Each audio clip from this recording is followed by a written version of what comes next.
Salam sejahtera kepada Pak Antoni sebagai dosen lintas budaya.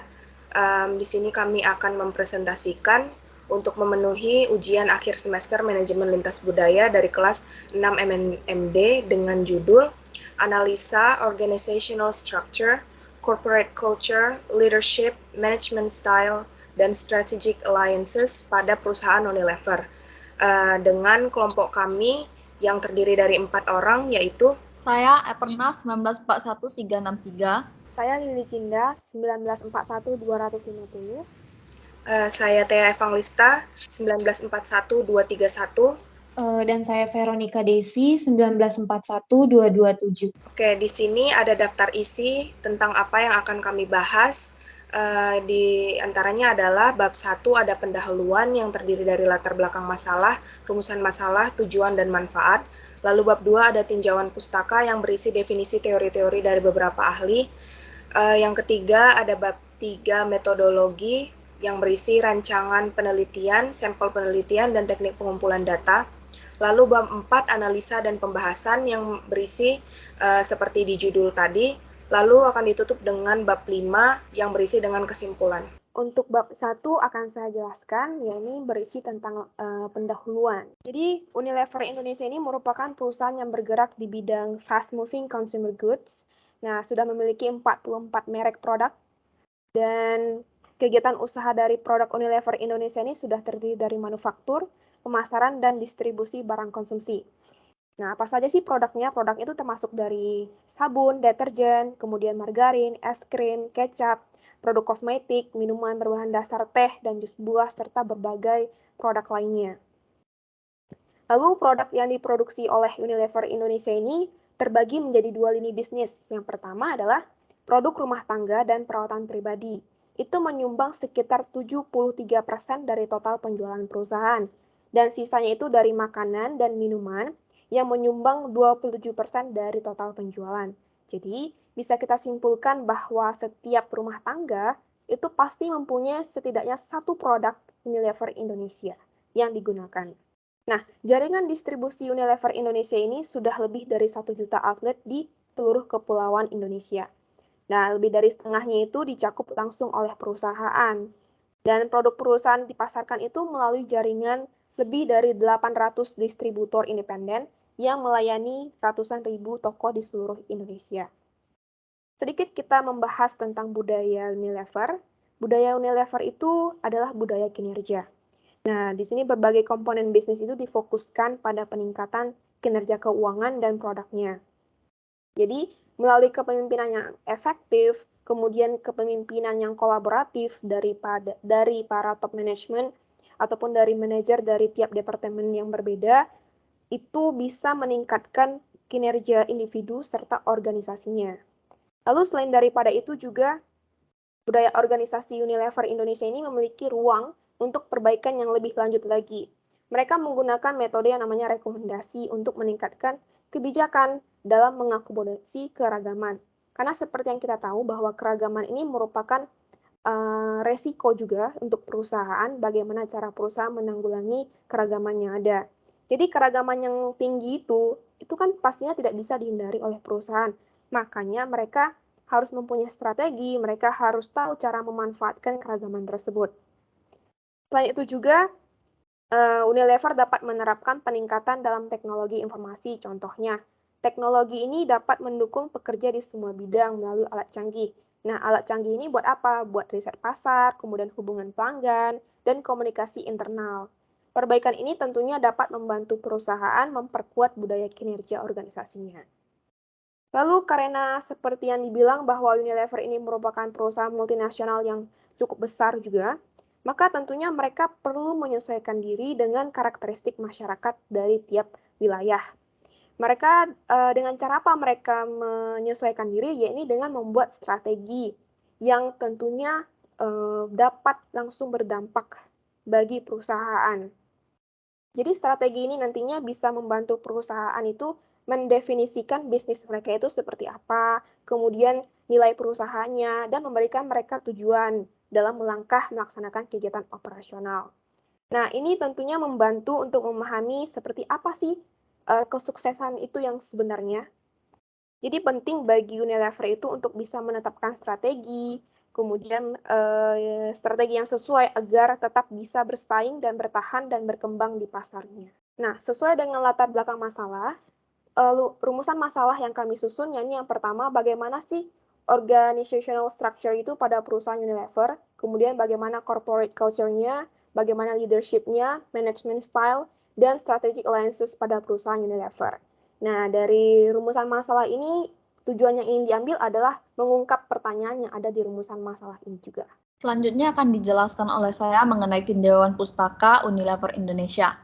Untuk mendukung penelitian kita mengenai Unilever Indonesia ini, kita mendapatkan 4 poin dari artikel yang kita temukan. Yang pertama itu mengenai organizational structure. Jadi struktur organisasi adalah kerangka hubungan pekerjaan, sistem proses operasi, dan orang maupun kelompok yang melakukan upaya untuk mencapai tujuannya. Ini ditulis dalam Gholam Ali Ahmad Almadi tahun 2016. Nah, untuk corporate culture ada Harrison Walls 2017.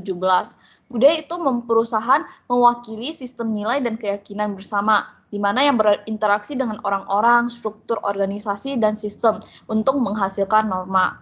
Untuk leadership, kita ada casting di tahun 2016, mengatakan bahwa kepemimpinan adalah proses di mana seorang individu itu memotivasi ataupun mempengaruhi orang lain untuk mencapai tujuan dalam suatu organisasi. Yang terakhir yaitu manajemen style. Jadi gaya manajemen adalah cara hidup yang beroperasi di seluruh perusahaan yang memungkinkan seseorang secara eksekutif untuk mengandalkan inisiatif personel suatu entitasnya. Dikutip dari Ndadukwe tahun 2012 yang lalu. Selanjutnya akan dijelaskan oleh Thea. Oke, kita masuk ke bab 3 yaitu bagian metodologi. Oke, yang pertama ada tentang rancangan penelitian. Nah, tulisan yang kami kumpulkan ini merupakan penelitian kualitatif. Penelitian kualitatif itu adalah jenis penelitian yang berfokus pada menjelaskan dan memahami masalah dunia nyata, dan bukan seperti penelitian kuantitatif yang mengumpulkan poin data numerik. Jadi penelitian kualitatif itu membantu dalam pengembangan hipotesis serta penyelidikan dan pemahaman dari data kuantitatif tadi. Yang dikumpulkan untuk penelitian kualitatif di sini adalah pengalaman, sikap, dan perilaku partisipan. Lalu yang kedua ada sampel penelitian. Oke, jadi untuk memastikan bahwa temuan dari penelitian kami ini dari sampel penelitian itu harus dapat diterapkan pada seluruh populasi. Jadi di sini kami mengambil sampel penelitian perusahaan Unilever. Perusahaan Unilever akan menjadi sampel penelitian dan akan dilakukan analisa terhadap struktur organisasi, budaya perusahaan, kepemimpinan, gaya manajemen, dan aliansi strategis mereka. Lalu yang terakhir ada teknik pengumpulan data. Metode penelitian serta penjelasan pada tulisan ini dilakukan melalui studi pustaka yang sudah ada yang berkenaan dengan topik pembahasan kami sebelumnya. Menurut Nasir tahun 1998, studi literatur itu merupakan fase penting di mana seorang peneliti melakukan studi yang berhubungan dengan teori-teori yang relevan dengan topik penelitian.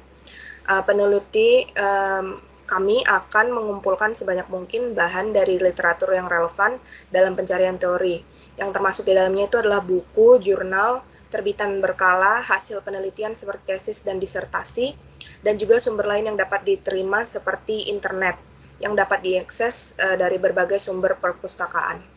Selanjutnya saya akan membahas bab 4 yaitu analisa dan pembahasan, di mana akan menjelaskan mengenai organizational structure, corporate culture, leadership, management style yang ada di perusahaan Unilever.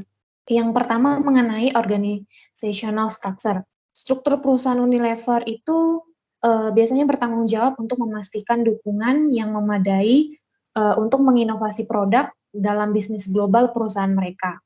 Maka biasanya struktur organisasi Unilever itu mampu beradaptasi dengan perubahan di industri barang konsumsi dan pasar global. Nah, saat ini perusahaan Unilever itu berusaha untuk mempertahankan struktur yang memenuhi kebutuhan perusahaan dalam hal mengelola jenis produk di seluruh dunia. Nah, biasanya itu Unilever memiliki struktur organisasi divisi tipe produk mereka. Nah, organisasi itu sendiri dibagi menjadi beberapa komponen berdasarkan fokus produk mereka. Nah, misalnya perusahaan memiliki divisi untuk produk perawatan pribadi dan divisi lain untuk produk perawatan rumah. Nah, berikut beberapa karakteristik utama dari struktur organisasi Unilever. Yang pertama yaitu mengenai divisi jenis produk atau fitur paling yang signifikan. Nah, divisi tipe produk ini berfungsi sebagai unit yang memungkinkan Unilever mengelola pengembangan, produksi, distribusi, dan penjualan barang-barang konsumsinya. Misalnya, manajer perusahaan itu menggunakan fitur struktur organisasi ini untuk mencocokkan kebutuhan pasar dengan produk yang sesuai. Nah, keunggulan dari karakteristik struktural ini yaitu adalah memfasilitasi upaya perusahaan untuk menerapkan diferensiasi produk yang merupakan strategi generik Unilever untuk keunggulan kompetitif. Yang kedua yaitu mengenai tim eksekutif perusahaan. Tim korporat atau tim eksekutif perusahaan yaitu adalah karakteristik sekunder dari struktur organisasi Unilever. Nah, fitur struktural ini itu biasanya didasarkan pada fungsi bisnis. Misalnya, Unilever itu memiliki tim untuk keuangan dan tim lain untuk komunikasi pemasaran. Nah, tim-tim ini itu biasanya membentuk grup Unilever, yaitu grup Unilever Leadership Eksekutif atau ULE. Nah, berikut adalah beberapa tim eksekutif perusahaan dalam struktur organisasi Unilever, yaitu terdiri seperti Chief Eksekutif, Sumber Daya Manusia, Penelitian, dan Pengembangan, serta rantai pasokan dan penyegaran. Yang selanjutnya yaitu pembagian geografis atau fitur yang paling tidak signifikan. Nah, divisi geografis ini sendiri adalah fitur kecil dari struktur organisasi Unilever. Perusahaan menggunakan karakteristik struktural ini yaitu untuk mendukung strategi regional mereka. Misalnya, strategi pemasaran Unilever untuk Eropa berbeda dengan strategi yang diterapkan untuk pasar barang konsumsi Asia. Selain itu, fitur struktur perusahaan ini juga digunakan untuk menganalisis kinerja keuangan perusahaan. Nah, divisi geografis ini dipertahankan oleh beberapa struktur organisasi yang dibentuk oleh organisasi Unilever itu sendiri. Yaitu pertama, divisi geografis yaitu Asia atau AMET RUB yang terdiri dari Afrika, Middle East, Turki, yaitu Rusia, Ukraine, dan Belarus. Lalu yang kedua untuk orang Amerika, dan yang ketiga adalah Eropa. Selanjutnya mengenai corporate culture. Unilever adalah salah satu perusahaan barang konsumsi terbesar di ekonomi global. Nah, kemajuan perusahaan ini oleh para pemimpin dari waktu ke waktu. Budaya organisasi kepemimpinan dan sumber daya manusia dari suatu perusahaan semuanya saling terkait. Unilever adalah perusahaan global yang terintegrasi. Maka setiap perubahan di suatu bidang menyebabkan perubahan atau perkembangan di bidang lain. Unilever itu sendiri memiliki budaya kinerja organisasi yang menekankan pentingnya output karyawan. Nah, budaya perusahaan ini juga menunjukkan pentingnya kriteria atau ukuran yang digunakan untuk menentukan output yang dibutuhkan dan kecukupan output. Budaya kinerja Unilever itu sendiri yaitu memiliki karakteristik sebagai berikut, yaitu fokus pada kinerja individu dan kinerja organisasi. Yang kedua, fokus pada kualitas output di semua area, dan yang terakhir adalah efisiensi kerja yang efisiensi melalui teknologi dan alat lainnya. Selanjutnya adalah mengenai leadership. Nah, leadership itu adalah suatu pendekatan berbasis kepemimpinan Unilever, di mana sistem kepemimpinan Unilever itu sendiri mendukung integritas penerapan budaya perusahaan, terutama dalam merger dan akuisisi. Nah, integritas penting dalam merger dan akuisisi, di mana integrasi sumber daya manusia itu sangat diperlukan untuk penggabungan organisasi yang sukses. Misalnya, Unilever itu menerapkan sistem manajemen yang berbasis hasil untuk menerapkan budaya organisasinya di seluruh organisasi yang baru bergabung. Nah, maka dengan cara itu, pimpinan perusahaan itu akan mendukung integritas untuk kelangsungan budaya organisasi kinerja dan kualitas bahkan setelah merger dan akuisisi. Yang terakhir adalah manajemen style. Sistem manajemen style atau gaya manajemen Unilever itu adalah salah satu partisipasi atau pendelegasian yang bertentangan dengan memberitahu karyawan apa yang harus dilakukan ataupun karyawan seperti apa yang perlu dicirikan oleh saluran komunikasi yang terbuka. Dan ada beberapa poin yang bertentangan dengan model Hersey dan Blanchard mengenai gaya kepemimpinan yang dianggap yaitu sebagai sistem penjualan. Nah, biasanya itu lebih berkaitan dengan tingkat kedewasaan yang berbeda di berbagai bagian bisnis, dan terutama di bagian-bagian yang baru saja diakuisisi. Karakter Unilever dalam manajemen style itu sendiri, itu adalah mengenai kelompok pemimpin yang matang dan percaya diri, yang senang mendelegasikan tugas serta tanggung jawab.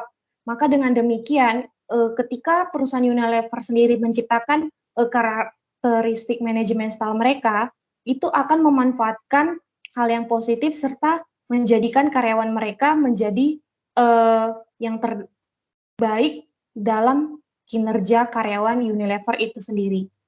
Nah, maka dari itu, dari hasil penelitian ini, penulis sendiri itu sangat setuju dengan pernyataan bahwa adanya kerjasama seperti merger, akuisisi, dan joint venture akan menjadikan lebih efektif. Itu dikarenakan menggabungkan perusahaan atau mengakuisisi perusahaan lain dapat membawa sejumlah manfaat bagi mereka yang terlibat dalam bisnis. Oke, sekarang kita masuk ke bab 5 bagian penutup. Oke, sebagai kesimpulan, tadi di bagian organizational structure atau struktur perusahaan, Unilever itu bertanggung jawab untuk memastikan dukungan yang memadai untuk inovasi produk dalam bisnis global perusahaan yang memiliki karakteristik ada 3 tadi. Yang pertama ada divisi jenis produk, lalu tim eksekutif perusahaan, dan pembagian geografis. Lalu untuk budaya perusahaan Unilever seperti yang sudah dijelaskan oleh Lili tadi adalah budaya kinerja yang memiliki 3 karakteristik juga. Yang pertama ada fokus pada kinerja, fokus pada kualitas, dan efisiensi. Selanjutnya untuk leadership style atau gaya kepemimpinan, Unilever menerapkan manajemen berbasis hasil untuk menerapkan budaya organisasinya di seluruh divisi organisasi. Dengan cara ini, pimpinan perusahaan mendukung integritas untuk kelangsungan budaya organisasi, kinerja, dan kualitas bahkan setelah merger dan akuisisi. Lalu untuk karakteristik manajemen style pada Unilever adalah kelompok pemimpin yang matang dan percaya diri, yang senang mendelegasikan tugas dan tanggung jawab, sehingga dengan demikian memanfaatkan yang terbaik dari karyawan mereka.